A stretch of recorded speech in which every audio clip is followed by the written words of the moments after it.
Weche mamoko ni Komishona mar kaunti ma Homa Bay Moses Lilan ogolo chik ma kumo chenro te ma kunyo kuoyo e gwenge mopogore Karachuonyo bura ma Karachuonyo mar geng'o masiche manyalo wuok e kuondego e kindegi mag koth.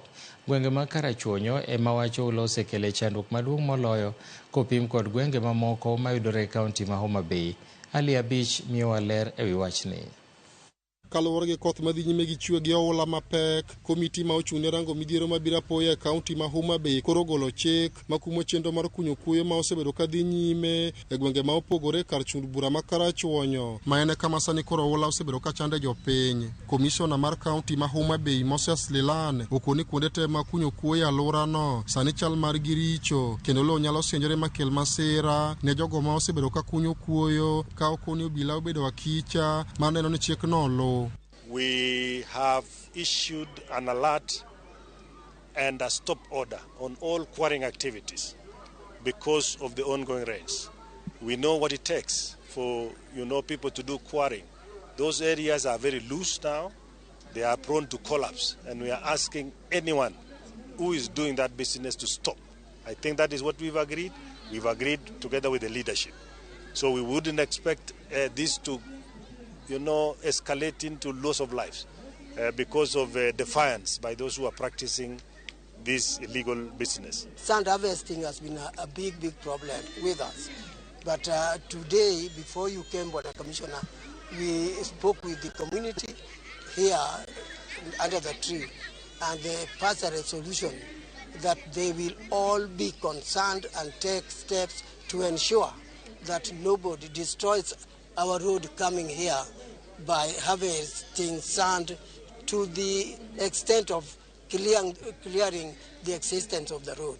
Lilan ne olose skul primar mosodo masani en kara jot mag familia maromo 580 bang' kane oula odaro gi e miechgi kama ne oyangi ni ji madirom 30,000 pi oula osekelo ne genyruok e yore ma opogore ka skunde 158 e kaunti ni bende pi oula osedonje.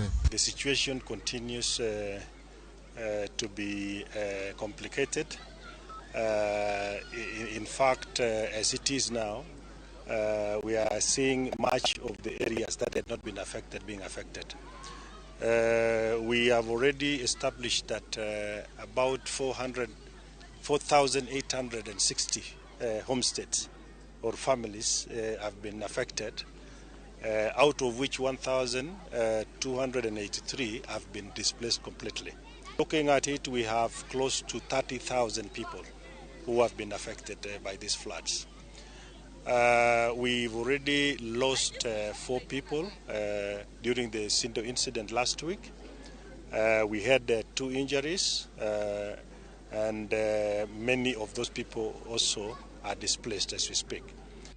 Apisas mag Kenya Red Cross kod mago mawuok e sirikand kaunti ni wacho ni kony mag chiemo kaachiel kod mwandu mamoko pod dwarore ne familia masani koro jot e kembe ma opogore kendo dwaro nitie mondo migepe mag sirikal oti kanyakla mar reso familia go. We've done our assessments and our people are of course affected, and here we are in Osodo, people are camping and other camps.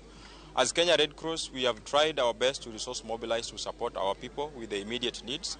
We've supported wash interventions, ensuring that our people have clean water to drink and to use.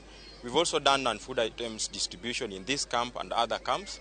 And today we are doing food distribution, assorted food distribution. We will continue to resource mobilize to support our people in quite a multi-agency approach. We are doing partnership with a lot of partners and governments. We'll be here to monitor the situation over the next few weeks, even as the rains continue, and we'll continue to mobilize our partners. This is very much a multi-agency effort. It is something that as a county we cannot do alone. So thank you very much for your support. I think that we must continue to speak to our people to move to higher ground. We, as county government of Homa Bay, looking at a permanent solution to this flooding in this area.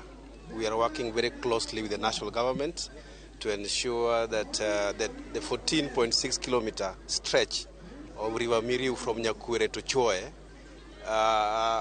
is put under dike. Ali Beach, Ramogi TV, Homa Bay. Teacher Beach